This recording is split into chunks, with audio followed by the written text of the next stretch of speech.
Okay, really we are going to look at the Romans 8:28 of the Old Testament, where God is working all things together for the good. Esther is a unique book. I mean, we could just rattle off a few things here about the book of Esther, is that God's name is not mentioned. Lord is not mentioned. God is not mentioned. No deity is mentioned, really. Some people would contend that Esther's name, which means star, is like a Venus, like a god of good fortune, or a star of hope, or the star of joy, as if that was a deity or some sort. But there's even discussion on what Esther's name means. It could be star. It could be to hide. If you switch the S and the E around, Sether, it means to hide. Like she's hiding her identity. She's hiding in her guardian's home, under Mordecai's home, that she's just hidden while everything else is going on. This is during the time of King Ahasuerus, or sometimes called King Xerxes.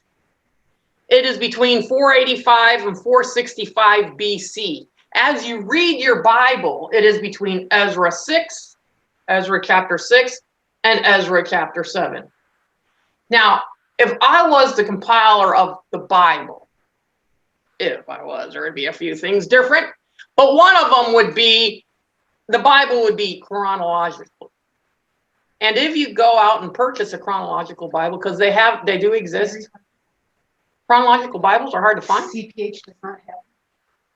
Oh, check Christian book distributors or Amazon. As a matter of fact, I have one I'll send home with you. But anyway, a chronological Bible is a good way to do it, because it would put Esther's story right here in the middle of Ezra and 6 and so. Speaking of this era here, there was what did I do with that book? Oh yeah, page 60 on this book. It's a great book. Sharla's done a great job on this. But I always feel like they get a bad rap, the people who stayed behind when Cyrus gave the edict and said, you can return to your homeland of Judah. You can return. And the idea is that everybody would think, well, all the Jews would join on board and they would make that sojourn back to Judah and they would just vacate. It would be like the rapture. All the Jews would disappear, and then Babylon or Persia or whatever the reigning world empire is at the time would be vacant of those people. That's nothing to say about rapture, by the way. That was just a contemporary illustration. So when the people who did not return kind of get a bad rap, like it says here, second to last paragraph, a few years later, in 538, a mighty Babylon was captured by Cyrus, the founder of the Persian Empire. While he allowed many Jews to return to their homeland, many of the people of Israel choose to remain in Persia. Why, she says? Because they had experienced prosperity in Persia and did not want to undertake such an arduous journey. I'll watch it on YouTube, send home a video. I'll drink my tea and eat my crumpets. I don't think that describes Daniel. You don't see where I'm at? No, I said, what country are you in? It was probably British occupied at the time. It's just to say that there were faithful Jews who did stay behind. Mordecai faithfully stayed behind. He was loyal. Some people give him a bad rap for keeping the identity undercover. Well, suppose it was World War II time. Do you begrudge the Jews who did not reveal their nationality, their ethnicity during World War II? I mean, they begrudge themselves now after having survived. But really, it's like we can understand that. And so Mordecai, and so it's hard for us to place judgment and say just exactly why people remain behind. Daniel remained behind to be a blameless influence. He still prayed to his God. He still did his, even though God is not mentioned in Esther, nor is, contrary to some of your answers, nor is prayer mentioned in Esther. It's implied. Where do we find it implied? With the concept of fasting. And nor is any law of anything from the Torah mentioned in Esther. So there is nothing really, anything to identify this as a Jewish book other than it has the Jewish victory in the end. Some people think it's a Persian record, like most of this came from a Persian write-up about the whole thing, just because there's that lack of those things. The Lord, the law, and prayer. But one thing, as we read it, we can definitely see all things ending up coming together, working for good. That we can see the fingerprints of God all over it. Most particularly, we can see the fingerprints of God. One of the questions was, why the second banquet? Why dare exasperate the king's patience and say, I know you've given up one of your, on your very busy schedule, where you're reigning over half the kingdom, over half of the then known world. Xerxes was in control of it. 127 provinces, the capital city right there in Iran, and he's overruling from India to Ethiopia. That would be India to Ethiopia. And so Esther, thinking he's got all this to control and oversee, and Esther, oh, could you have another dinner with me tomorrow? Like, I don't know if it works with your calendar. I haven't checked with your secretary. And yet, so it's almost a daring thing to ask for a second engagement. And yet, why did she do that? We don't know why. We aren't told why. But we very clearly see the providential hand of God when all those things transpire between the first night going to bed and the second night getting together to have dinner. When we open up the book there, now it came to pass in the days of Ahasuerus. This was Ahasuerus who reigned over half the then known world, from India to Ethiopia. In those days, this king is referred to, the book itself only contains 167 verses. And 180 times the king is referred to, Ahasuerus.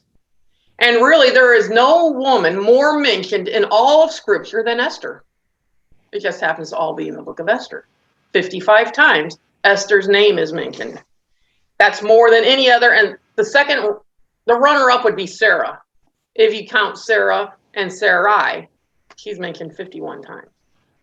So even though God's not mentioned, for some reason, Esther keeps getting the glory. Esther keeps getting this, and you're thinking, well, that can't be God. Matter of fact, you read some commentaries, they don't think too highly of Esther, especially when you get to chapters 9 and 10.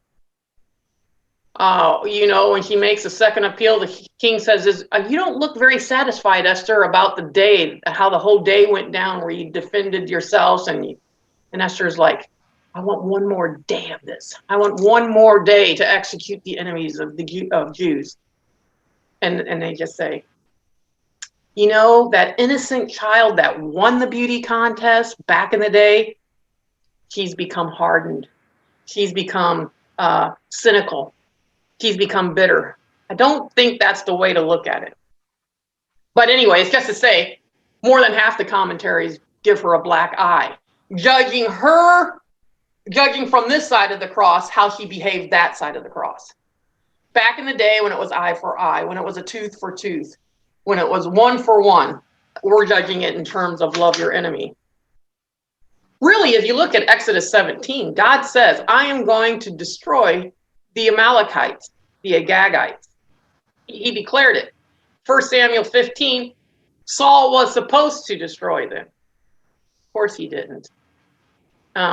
He not only did Saul not destroy who he was supposed to, welcome to the Old Testament. I mean, we got to wrestle with those kinds of things in the Old Testament, and rather than ignore that they're not there, is that God said, destroy all of the Amalekites, and Saul did not kill the King Agag, and he didn't kill any of the sheep and the cattle, and it's like, well, this could make some good barbecue. Why would I get rid of these things? And God comes and says through Samuel to Saul, why haven't you destroyed everything like I told you? Well, I was thinking they would make mighty good sacrifices to you, Lord. And I was thinking that This way, everybody could have an opportunity to offer you worship and sacrifice. So he's forging, and God said, I desire obedience more than sacrifice, that kind of a thing. And so King Saul did not finish the task, and it seems like maybe Esther did. But whatever to say, I'll probably get to that later anyway. But it is interesting to say that Esther gets kind of a black eye there at the end. But when you think of this concept that there are people, the anti-Semitism was rampant. This is an Old Testament version of Hitler, where it's like, this is Kristallnacht. We are out to get all the Jews.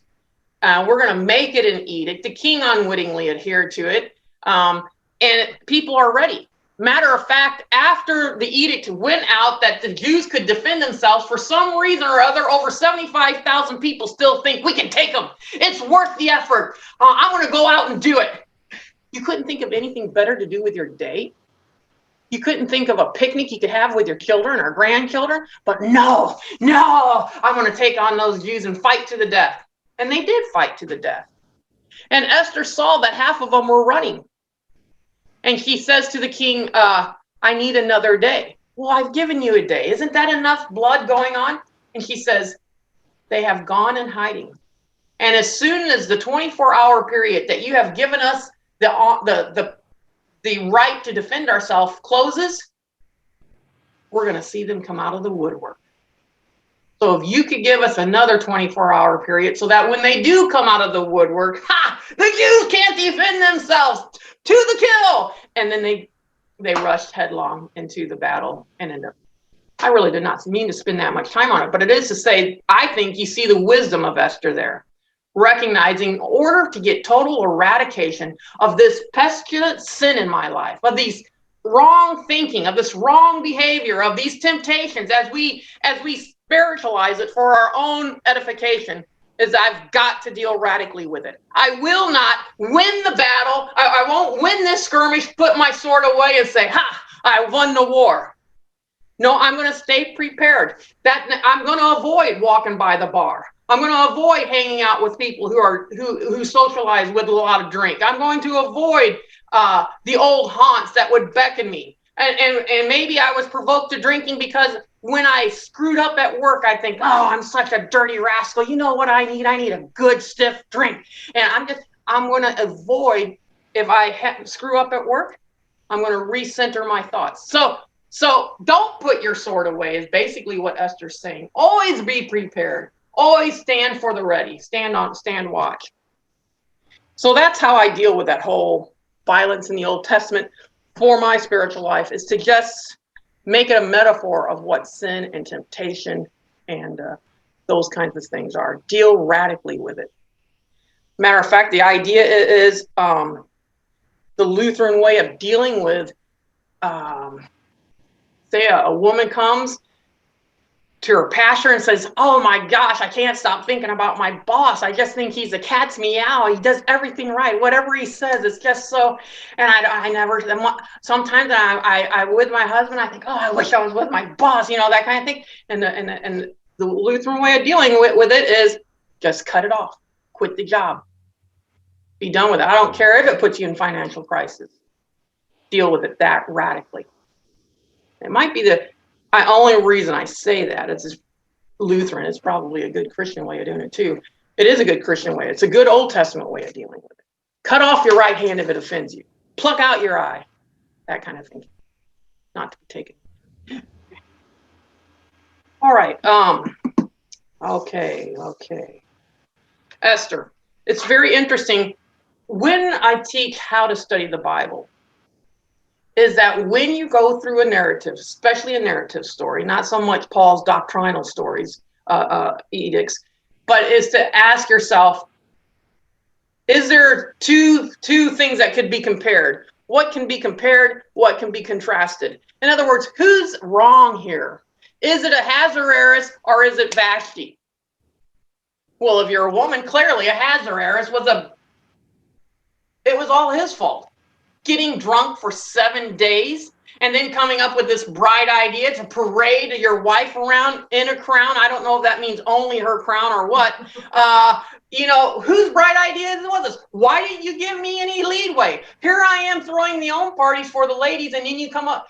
So the women would say it's definitely Ahasuerus' fault. He's in a drunken state and can't think clearly.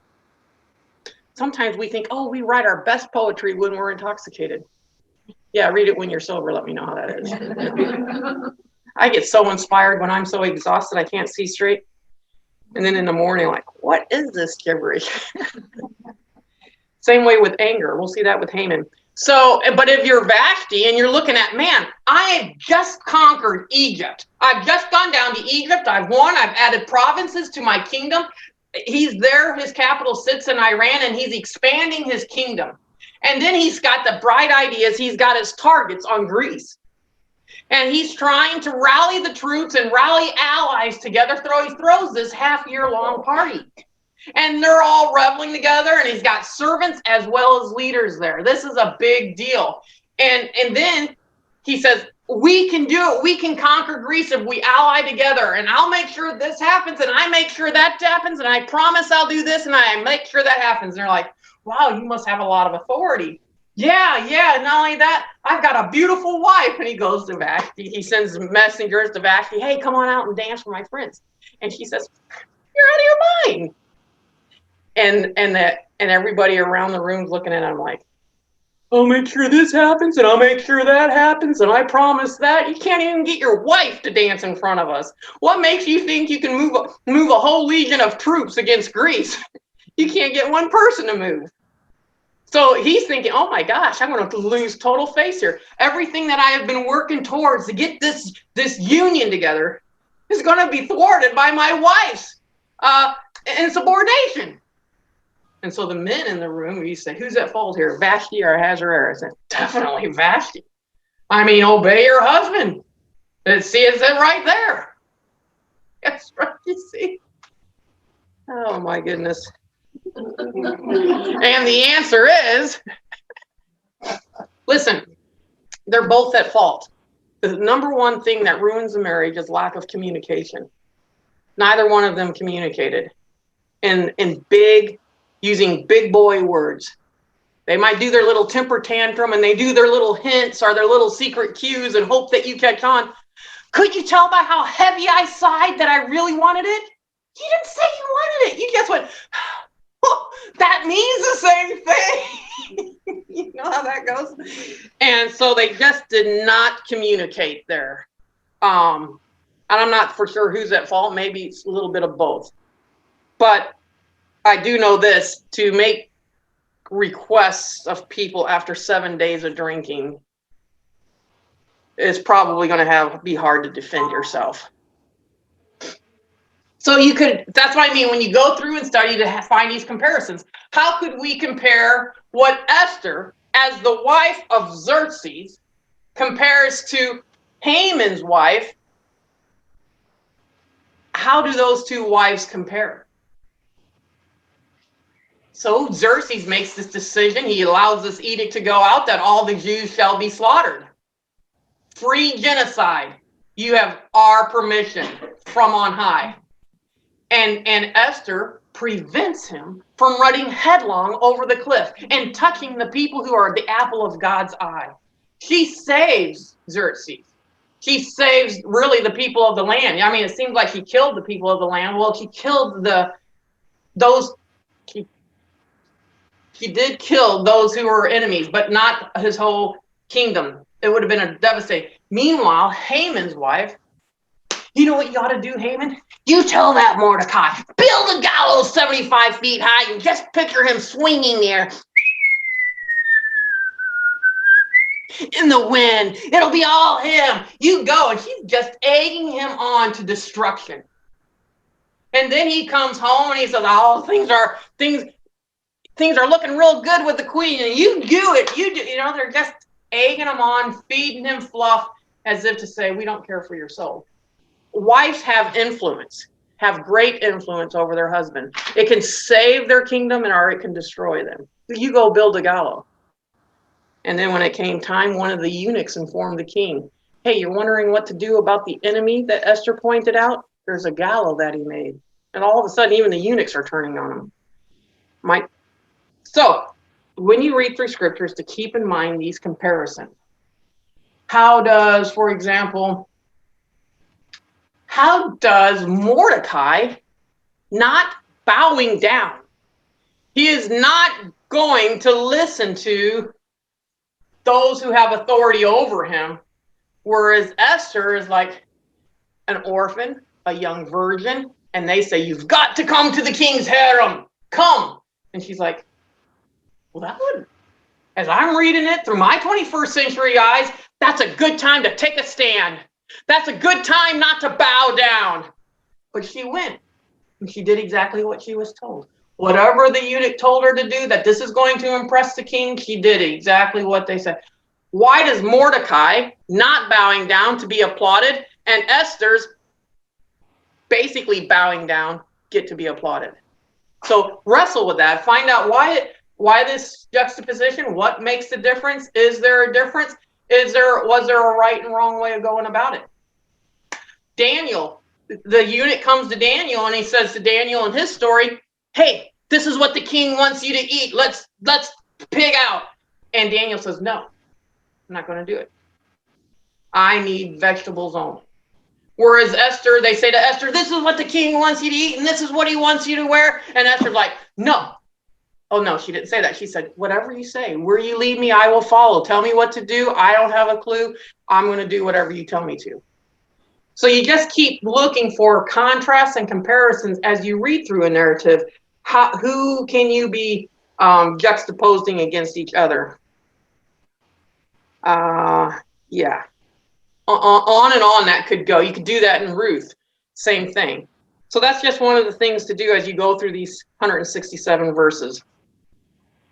Let me see if I got any more tidbits before we cut into the lecture. She is the last woman. She's the last woman mentioned in the Old Testament.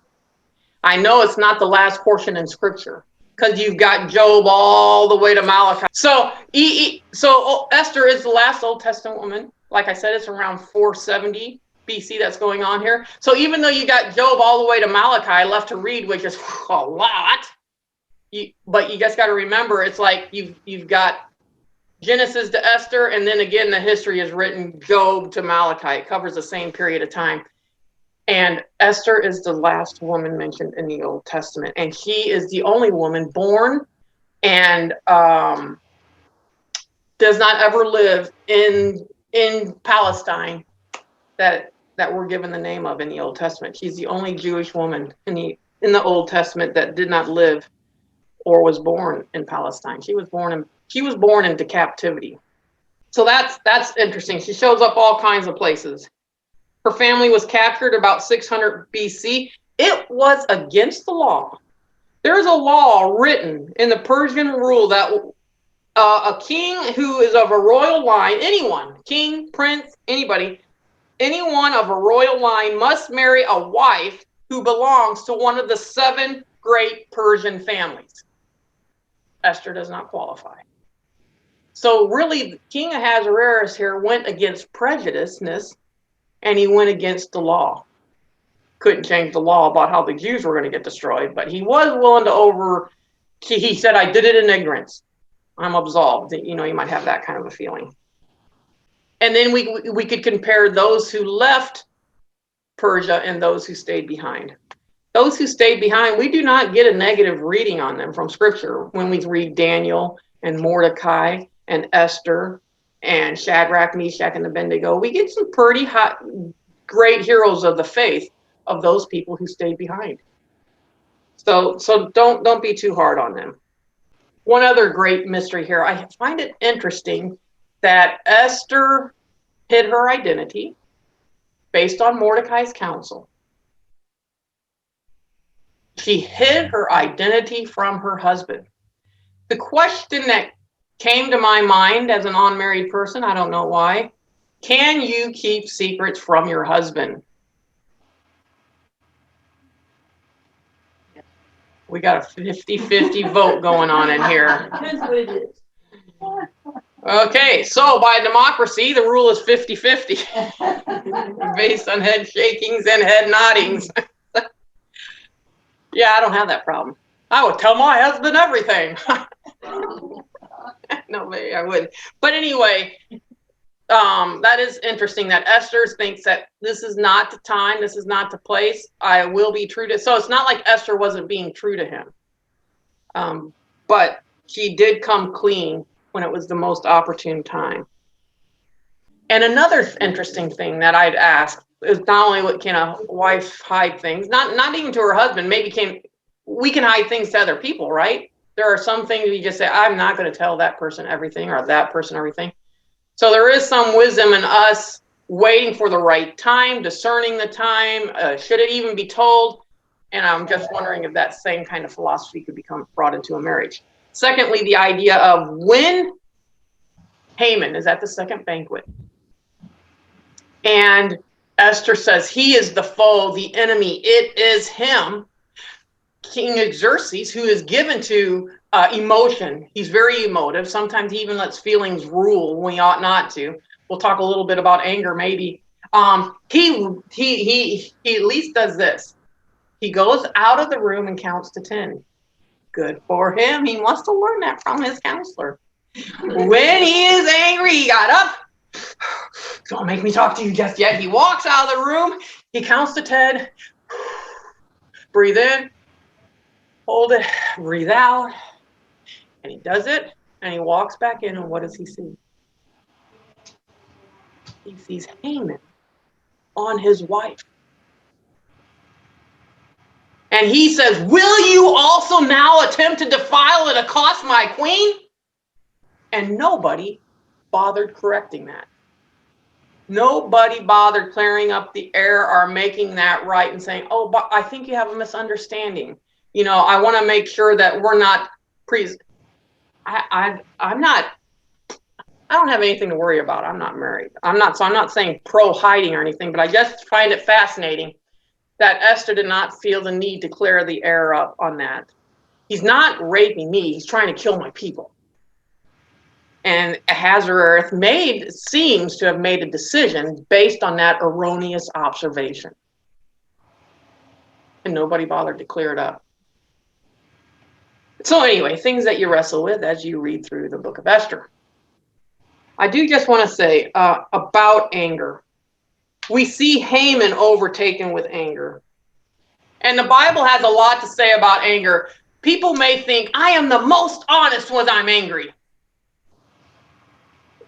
I don't think so. You say the most outlandish things that you wouldn't ordinarily think end up coming out like that. And Haman, it's his downfall, anger is. In 3 verse 5 through 10, when Haman saw that Mordecai did not bow or pay him homage, Haman was consumed, devoured, filled to the brim, up to his ears with anger, with wrath. Forget the fact that he's the second in command. Ought that not to make a person happy? Forget the fact that all of the other rest of the kingdom is bowing down to me. Oh no, it's that tree of knowledge. Oh wait, that was Adam. It's that Mordecai that I'm going to focus on. And sometimes if we get that way in a relationship, we can't see all the good things that they've done for us. All you can see is that one man that's not bowing down. That one time he didn't fill the car with gas when I asked him to. You know, that's the only thing you can say. He's always like that. What about all these others? So that's Mordecai. He was filled with wrath. But he disdained to lay hands on Mordecai alone, for they had told him of the people of Mordecai. Mordecai is trying to keep all this under wraps. Clearly, it did not go well for that attempt. Instead, Haman sought to destroy all the Jews who were throughout the whole kingdom of Ahasuerus, the people of Mordecai. It's like Hitler's name written all over it, doesn't it? In the first month, the 12th year of King Ahasuerus, this whole book started in the 3rd year, by the way. Now in 3:7, we're in the 12th year. They cast lots before Haman to determine the day and the month. It fell on the 12th month. Then Haman said to king, there's a certain people scattered and dispersed among them. So just think how long and intentional and thought out. And he's thinking he's inspired when really it's just anger. Anger does feel inspirational. Anger does have this way of making you feel honest when really it's just got you like a ring in a bull's nose, dragging you around wherever it wants you to go. The Bible says a lot about anger. Anger is connected with pride, cruelty, clamor, evil speaking, strife, and contention. Matter of fact, we're adjured, do not keep company with an angry person. There's still hope for you Irish people. I mean, don't lose hope out there. I would learn that from my Irish friends. I wasn't really trying to be mean, but they just said, this is unfair. Nobody would be friends with the Irish if this is the case. But anger is not an inconquerable thing. Admonition, don't have friendship with it. Don't provoke an angry person. Eliminate angry words from our vocabulary. And James adjures us, be swift to hear. Listen to what they're saying. And be slow to anger. For the anger of man does not bring about the righteousness of God. We think if we just go into a flurry of anger, that people would realize just how earnestly we are about the truth. It will not bring about the righteousness of God. It's evidence of fleshly desires. It's a character of fools, if you read the Proverbs. And we see it all played out for us, very well laid out in the life of Haman and how it just drove him. He was the second in command. And all because Mordecai didn't bow down. It was Mordecai's fault. He didn't bow down to him. Just kidding. Okay, so there is that. Now, also, we'll look at what did Esther do in Esther 4. I'm assuming y'all read this story, so I'm hop, skipping, and jumping. So all the while, Esther is listening to what Mordecai says. She's listening to what the eunuch says, Haman says. And she's doing everything that she's not picking her pearls and her whatever she wants, whatever the eunuch knows the king's desires better than her. And so she adheres. But when it's interesting, there seems to be a switch that goes on. Mordecai says, here's what's happened. There's been an edict that's gone out that all the Jews will be slaughtered. And your king has signed off on it by the deceitfulness of Haman. And Esther says, good thing I'm in the palace. I should be safe. Mordecai assures her, no, you won't be safe. Somehow I've been found out. And they know you're related to me. I'm the one that brought you, that kind of thing. Do not think in your heart in 4:13 that you will escape in the king's palace any more than all the other Jews. For if you remain completely silent at this time, relief and deliverance will arise for the Jews from another place. But you and your father's house will perish. Yet who knows? This is profitable speculation here. It's sometimes good to think, well, who knows? Maybe this could happen. Or perhaps this should pan out. To have that kind of thought process. Yet who knows whether you have come to this kingdom for such a time as this. Then Esther told them to reply to Mordecai, go, gather all the Jews who are present in Susa and fast for me. Neither eat, doesn't say prayer, by the way. Neither eat nor drink for 3 days.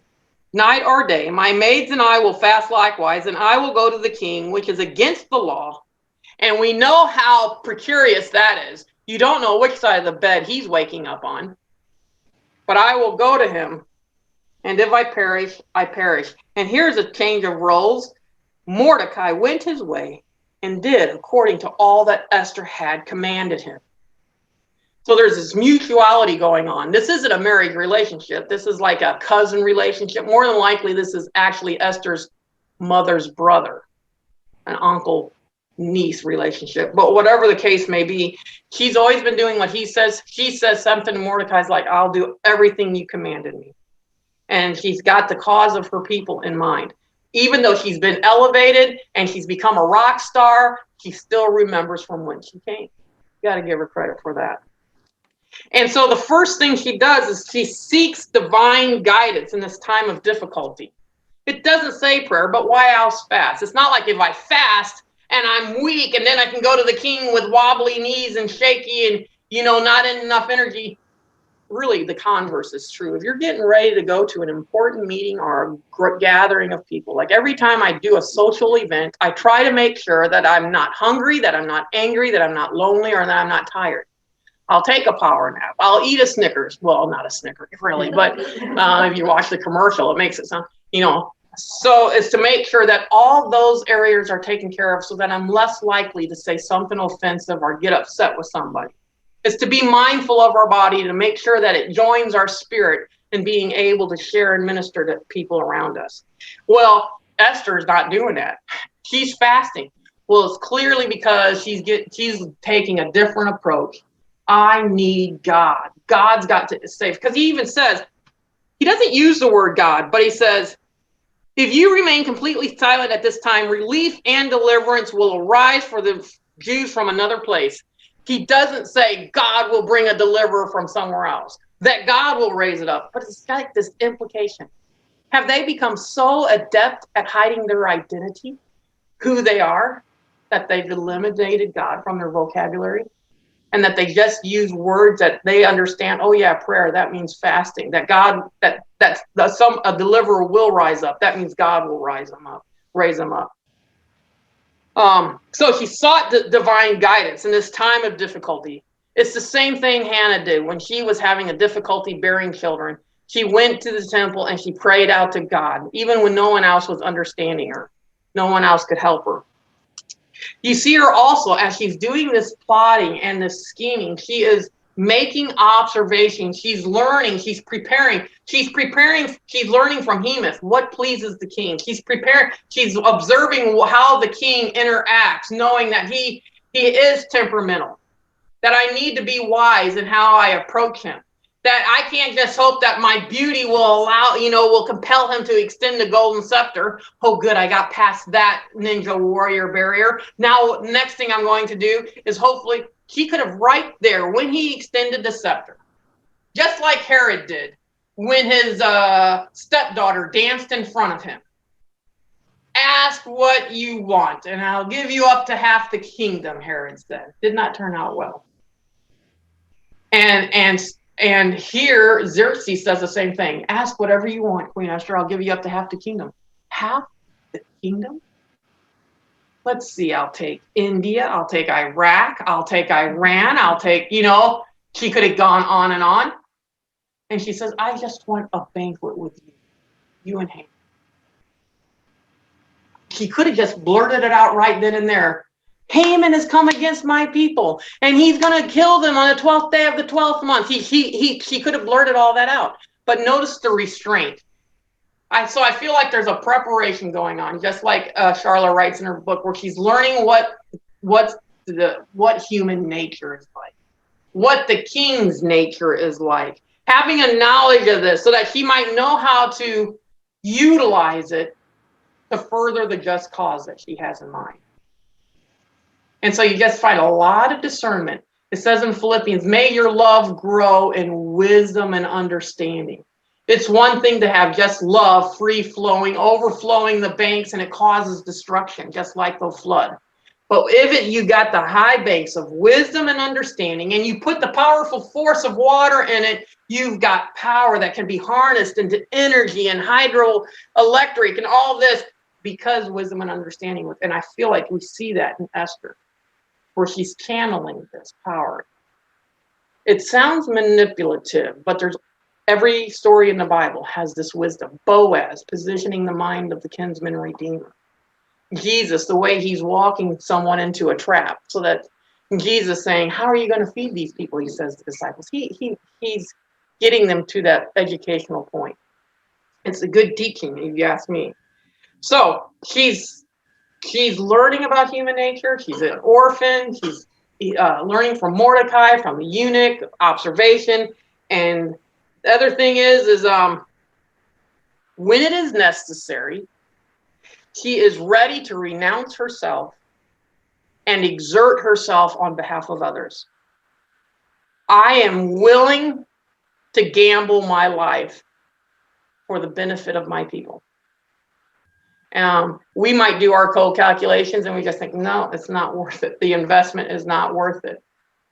And you say, oh, Mordecai, if I don't do it, someone else will rise up and save the Jews. Well, I say, if I get rid of Haman, someone else is going to rise up and kill him.